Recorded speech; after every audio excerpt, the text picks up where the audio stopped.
Welcome back. So let's recap just briefly what we've been doing all semester. So we've been looking at charges and currents, and we've been developing a system of equations that describes how those charges and currents interact with each other and with the electric and magnetic fields that they create. In the last couple of days, what we've done is taken that beautiful set of equations and we've rewritten them in what's called differential form so that we can take a look at what that set of equations that determine electrodynamics looks like, and then now we're going to see what we can do with that system.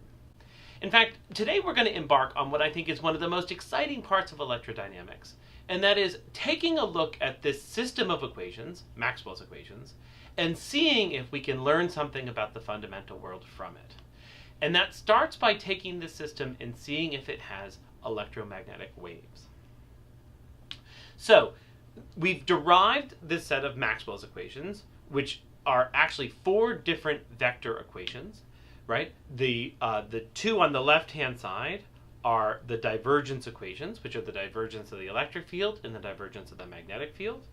And on the right-hand side, I have the equations that determine what the curl of the electric field and the curl of the magnetic field is. The divergence equations are two separate equations, and on the right-hand side, the curl equations are actually three separate equations. So if I count it up, Maxwell's equations is actually 8 different differential equations that describes the relationship between the electric fields, the magnetic fields, and charges and currents. So now let's take a look at some of the stuff that we know we get out of this. So I have a dipole on the left. I have an electric dipole, so I have a positive charge on the top and a negative charge on the bottom. And I know if I have this configuration of charges, it's going to set up an electric field, right? And the electric field, of course, points in the direction of a positive test charge. So it's going to, between the two charges, it's going to point downward. And then outside, it's going to form these beautiful lobe structures, right? And we derived what the exact expression like this, what the exact expression is, but I have all of these electric field lines that come out of the positive charge and terminate at the negative charge. And so if I'm looking now anywhere on the x-axis, what I find is that the electric field is pointing downward on the x-axis. And so imagine myself over here on the right. I'm existing in this universe where there are just two charges, and what I see, because I'm on the x-axis along the midpoint, along the line that intersects the midpoint of these two charges, is I see an electric field that's pointing downward. Okay, so here's my question. If I have this beautiful static electric field that's determined by, just Coulomb's law, right? What happens if I take those two charges and I move them? Okay, so in the next situation, what I'm going to have is I'm going to have I've moved them so that the negative charge is on the top and the positive charge is on the bottom. Well, if I think about what's happening here, where I used to live, way out on the x-axis, I might still see a downward electric force. Why? Because I haven't yet received the knowledge, I haven't yet received the news that the positive and negative charges has switched places, right? It might take some time for that configuration to switch, and therefore it might take some time for the information that the charges have moved to reach me way out here on the x-axis. And so I might think that the electric field is still pointing downward because that's how the charges used to look. Whereas somebody a little bit closer might actually see the electric field is pointing upward, right? I've reversed the dipole now so that all of my electric field lines are pointing upward when looking along the x-axis. So person next to me might actually see the electric field looking upward because the charges have moved and that person knows that the charges have moved. Whereas I, being a little further out, don't yet know that the charges have moved. Right? So I'm adding something to this problem of electricity by trying to figure out if there's some dependence to all of the interesting physics we've been seeing, due to the fact that it takes a little bit of time for the information about those charges moving to get out to me. So I can repeat this. I can go a little bit closer. Now the electric field, if I switch the dipole again, so now the positive charge is back on top. Well, me and my original friend, we both don't know that it's moved, but somebody closer in knows that it's moved, and so now she sees an electric field that's pointing downward. And if I go switch it one more time, my friend closest to the electric dipole now thinks that the electric field is pointing upward again. And I get this really neat pattern emerging as the electric dipole switches, as it reorients itself up to down to up to down to up to down. Subsequently, people who are different distances away will have different information about the direction of the electric field, right? The further away you are, the earlier in time you see the electric dipole, right? Because it's taking some time for that information to propagate out to you.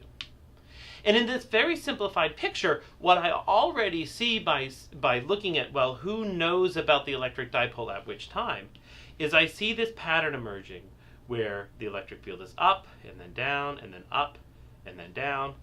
And what it looks like to me in this, again, very simplified picture, is it looks like the electric field starts to behave like a wave. And so by taking that electric dipole and moving it up and down, I'm creating a disturbance in the electric field that's actually moving out along the x-axis at some speed, and that speed is determined by how quickly it takes the information that the dipole is changing to reach any particular person along that axis. And this idea that it takes time for information to propagate is a really important idea in fundamental physics that's called causality, right? And the causality says that you have to worry about how long it takes information to get to you.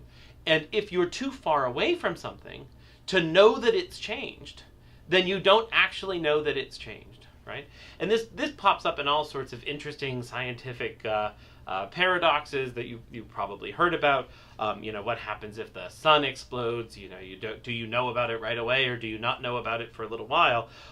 This idea that information propagates out to observers is something that's really important to fundamental physics.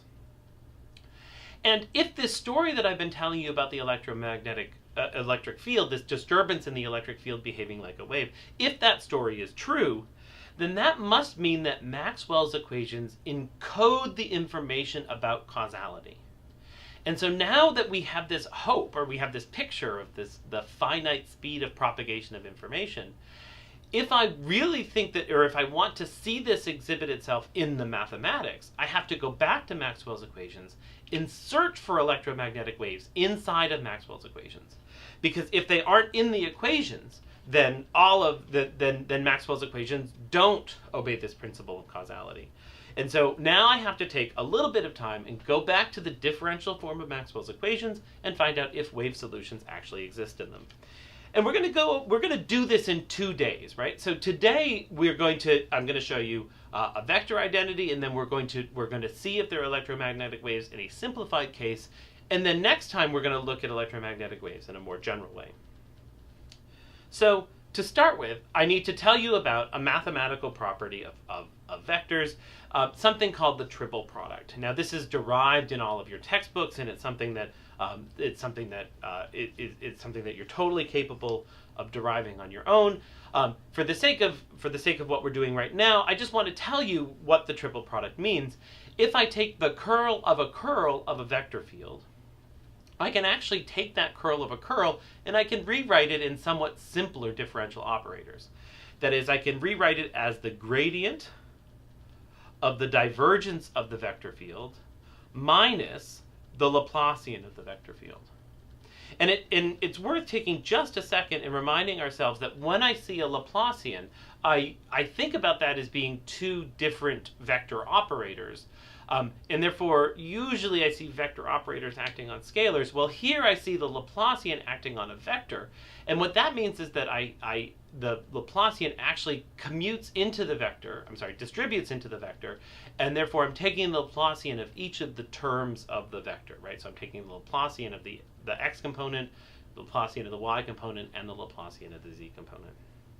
And this is an identity that's known as the triple product. Okay, so keep this in mind. How are we going to use it? Well, obviously Maxwell's equations have lots of beautiful curls in them. For example, the curl of the electric field.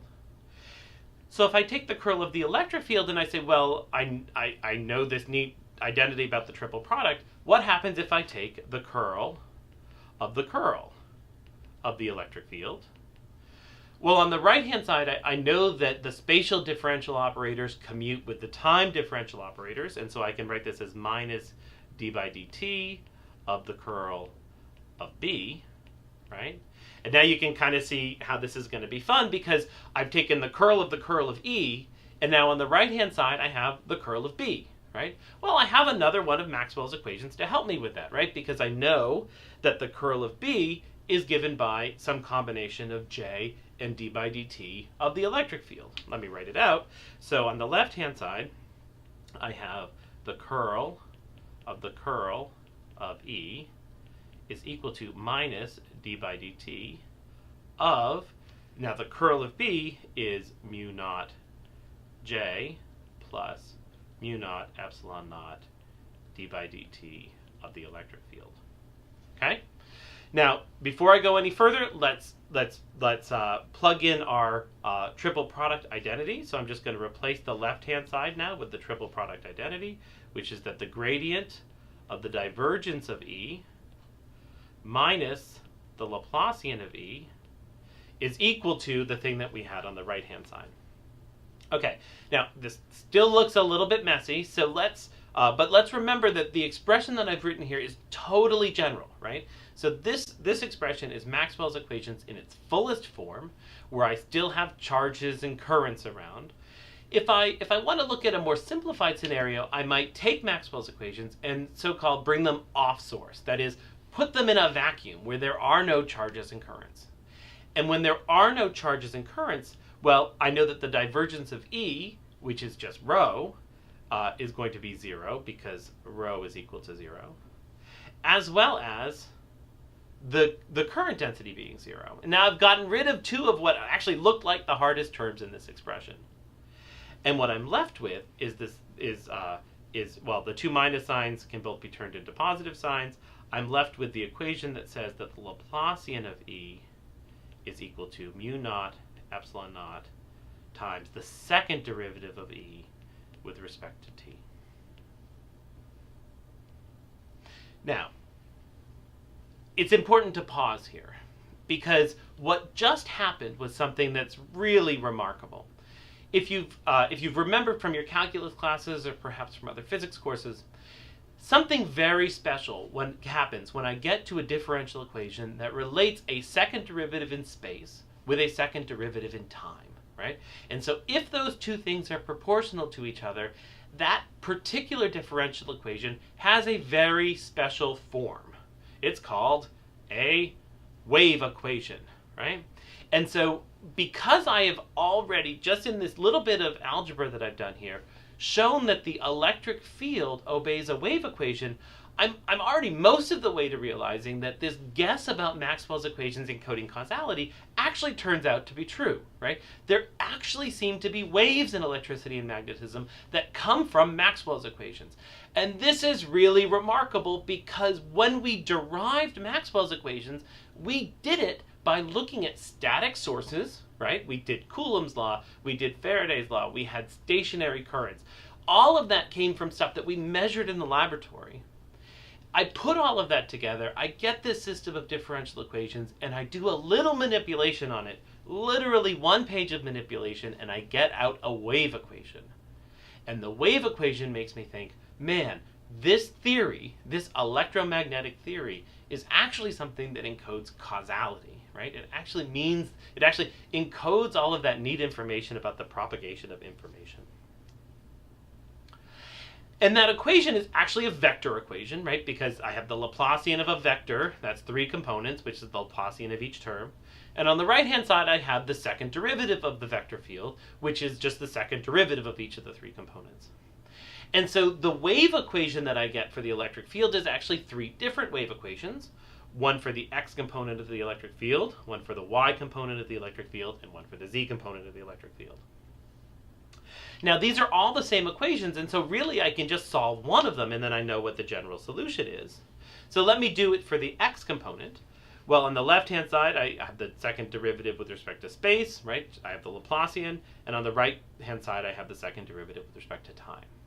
Now, since I'm looking for waves, what I'm going to do is I'm going to try out what's called the wave ansatz, right? I'm going to plug in a guess as to the solution of this differential equation. If that satisfies the equation, then I know it's the solution to the differential equation. So the guess is going to be that the x component looks like a wave traveling in the z direction with speed c. Now I'm doing something a little serendipitous. That c turns out to be the special value of c that we've known all along, but for now it's just some wave speed, right? If I write down the general expression for a wave, I have z minus the speed times t. Now the Laplacian of the electric field, well, the second derivative with respect to x is 0. The second derivative with respect to y is 0. And the second derivative with respect to z, well, the argument of the cosine only depends on positive z. And so the second derivative with respect to z is just e naught x cosine z minus ct. Now, the second derivative of this expression with respect to time is almost as easy, except the argument of the cosine has, when I look at the t part of it, I have a minus c, and so there's going to be a minus c squared, and so I have e naught x times the minus c squared cosine z minus ct.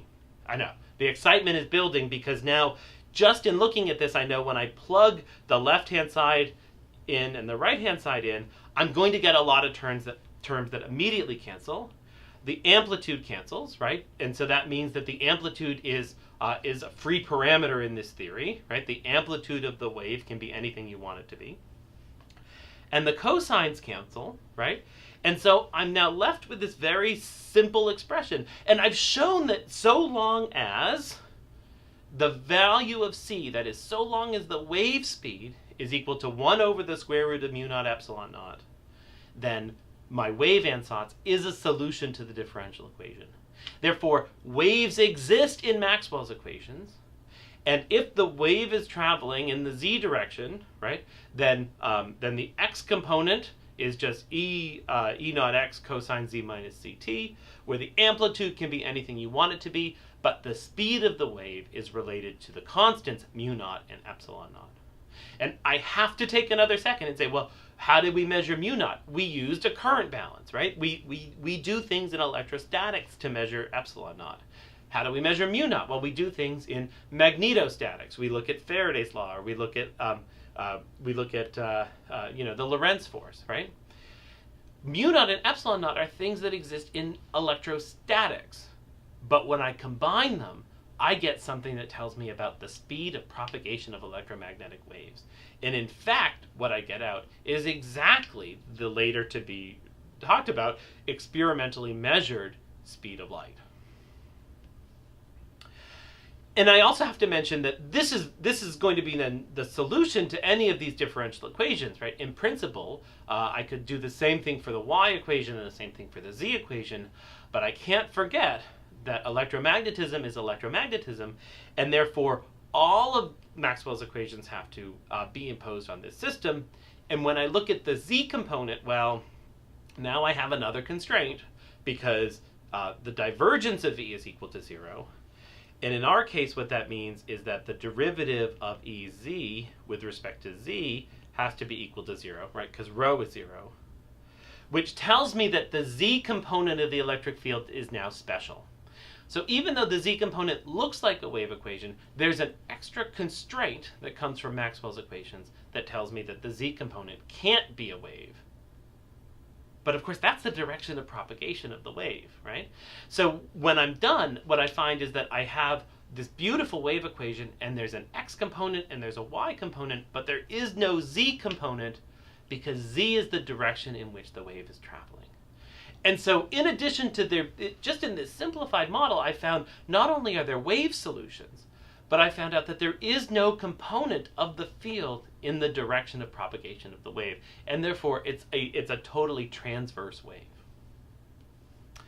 We often write that transverse wave in terms of those two unknown amplitudes, right? So there's the x component, which can have any amplitude it wants, and the y component, which can have any amplitude it wants. So those two amplitudes are generally what we call the polarization, right? And so if I kind of like to look at that as, some vector in the xy plane, where I have some y component of the polarization, and I have some x component of the polarization, right? And there's so many neat applications to this that we're going to be talking about, right? So when you have polarized sunglasses, what you're doing is you're only allowing one of these different polarization states to come through, and so you're projecting that vector onto one of the axes. I mean, this is beautiful physics that really impacts everything we do in our lives. Okay, so here are your take-home messages from today.